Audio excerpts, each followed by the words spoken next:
What's up, y'all? Welcome to my kitchen. Mic check. Today we are going to be talking beans. Who doesn't love beans? The staple of all Latin American cuisine and probably the most common ingredient around the world. I feel like it's one thing that you can find everywhere you go. Well, guess what? Not in Kosovo.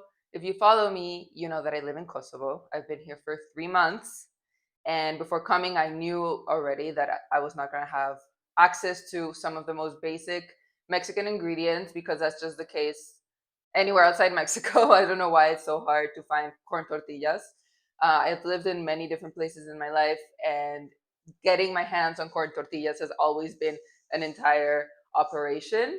So I've developed my strategies and how to attain them. I basically run an international smuggling ring of corn tortillas through my friends, and I'm kind of the only person who benefits from that. But I have great friends. Thanks, guys. Anyway, obviously there are no tortillas here. I can't find, like chile poblano. I can't find any of the basic Mexican peppers. But I was extremely surprised that I could not find beans. There are no black beans, no brown beans, no pinto beans, no fava beans.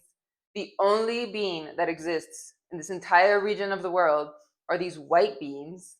I wish I had some to show you, but I haven't cooked with them much. I still have to experiment with them, but they're very different. They have a very different flavor and texture.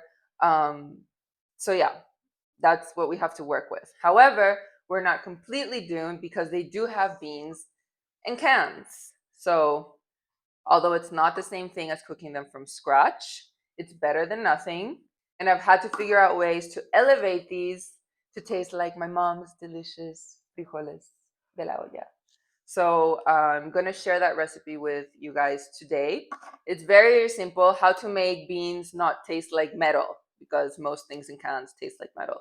So we need black beans, a lot of onion, and a lot of garlic. We're probably going to use about half of an entire head of garlic. For the seasoning, we need black peppercorns whole, and the key ingredient here is epazote.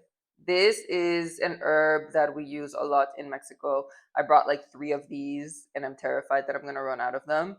I use them on everything. If you put these on quesadillas, that's another side tip. This in your quesadillas, another level. But if you don't have epazote, you can use oregano and cilantro. Go soft on the oregano because it has very strong flavor.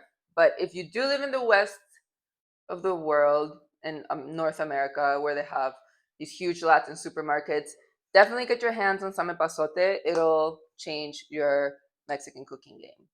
We're gonna start by chopping the hell out of this onion.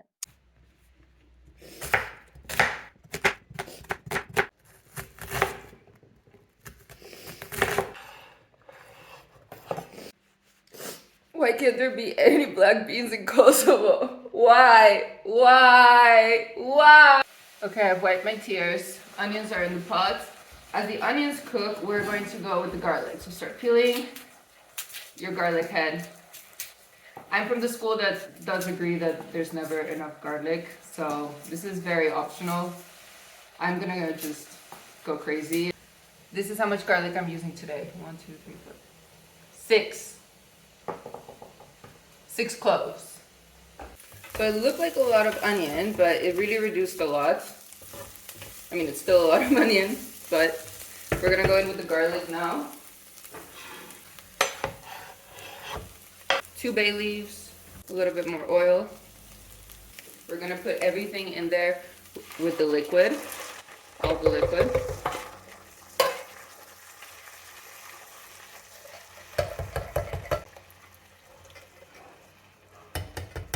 Whenever I make this, I like to make a lot because it freezes really well. So I usually make this and then I'll freeze half of it. Then the other half, I'll separate it in 2 and I'll refry half of it. And then I'll have the other one as whole beans. So then 2 different styles. So I'm gonna go ahead and put in a tablespoon of this bouillon. I use this no chicken base, so it's a vegan. It's awesome. If you can get your hands on this stuff is really good.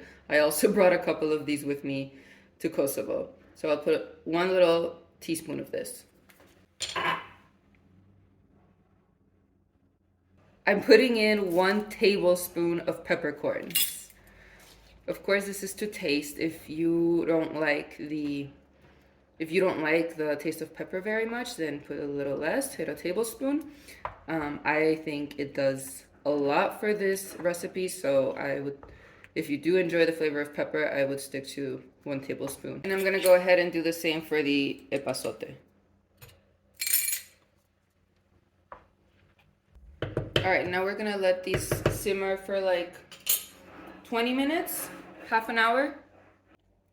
I left those simmering on medium heat, so we're just gonna kind of let them absorb all the flavors. We want the peppercorns to soften. I just tasted it to see if it needed more salt, and I bit a peppercorn raw because it's different once it's kind of moist raw, and like my mouth is on fire. So pepper can actually be very spicy. I've learned that by having a lot of Brazilians in my life who don't eat any spice at all, and they have a very difficult relationship with black pepper because that it goes against what they're used to in their palate, and it just almost causes the same sensation as eating chili pepper. Which is funny to me because I eat a lot of chili pepper and I have a very high tolerance to spice.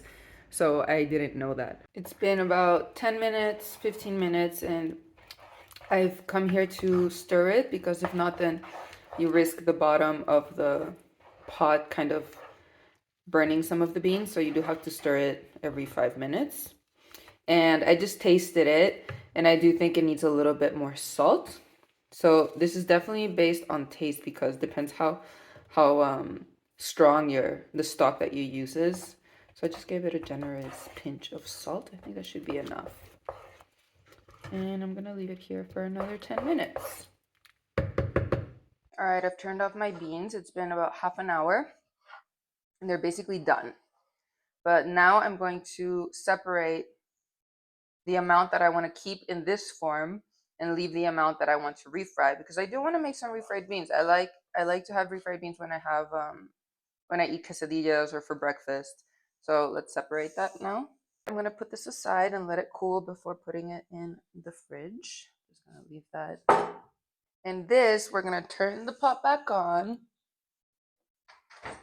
and we're gonna mash it.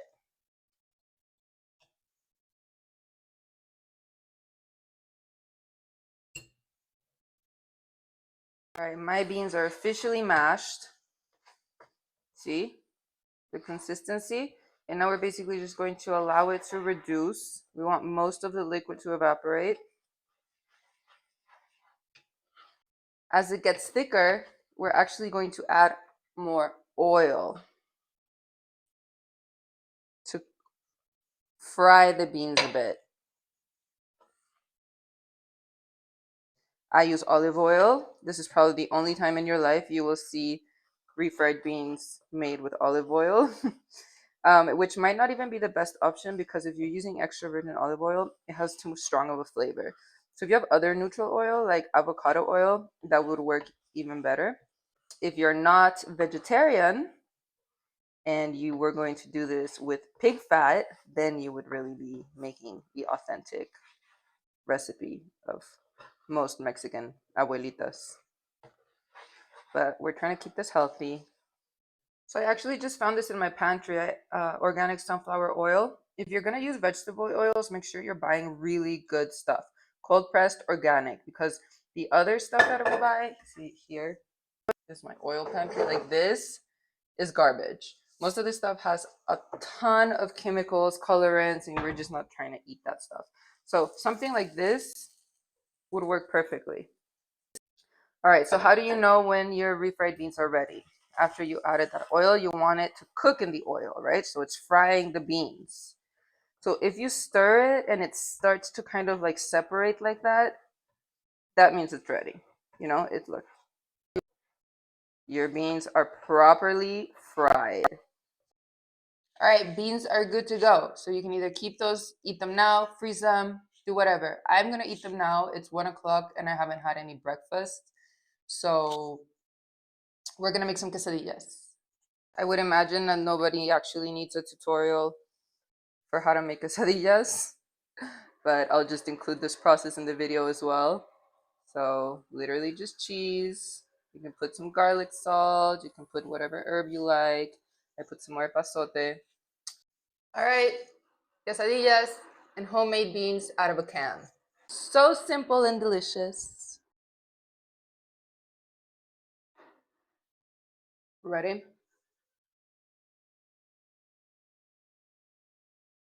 Is it breakfast? Is it brunch? Is it a snack? All of the above. I know this is super simple. It might seem stupid, but if you're too lazy to make beans out of scratch, you can always use a can. Buen provecho.